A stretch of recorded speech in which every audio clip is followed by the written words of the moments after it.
Now, what are these cold temperatures going to do? Well, they're going to create some lake effect snow and snow squall watches and warnings in effect through shores of Superior, Georgian Bay, and Lake Huron for all weekend long. That's what we've been seeing all week long as well. Let's talk ice jams. What is that? Because we could be looking at ice breaking up this weekend with the mild temperatures. Here's a look at the Grand River. We can see the water flowing into this ice jam. The water has nowhere to go. So as temperatures start to get milder, we're looking at a chance for some flooding upstream. Then as temperatures remain mild, that ice will start to break up, and that can lead to some flooding downstream. So some very dangerous, potentially hazardous situations on all waterways throughout southern Ontario. Now, Cash, I think those were university students. When I saw conditions like that in university, I just turned around and went home. I'm not going to go to school on the bus. Really? You weren't thinking snowball fights? Well, not in You were school, too worried about the hair. No, I'm kidding. Too worried about the hair. Now, in terms of the snow that we have on the way, this could impact your hair if you live in these dark blue areas. 5 to 10 centimeters in white, upwards of 25 centimeters of snow expected. It's very light, very fluffy snow, so that's good news in terms of the shoveling, but it's bad news in terms of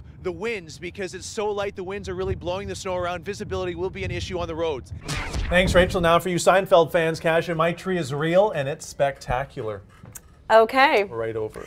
That's right, Chris. It's a three-pronged effect. The snow, the wind, and the cold. Right now, temperatures around -9, -10 with the wind chill feeling closer to -20. I have a special guest with me. Aaliyah is the actually editor-in-chief of the Waterloo Student newspaper. You had quite the experience on your way into work this morning. Now, keeping with that snow theme, coming up next, we'll take a look at the top 5 snowiest falls.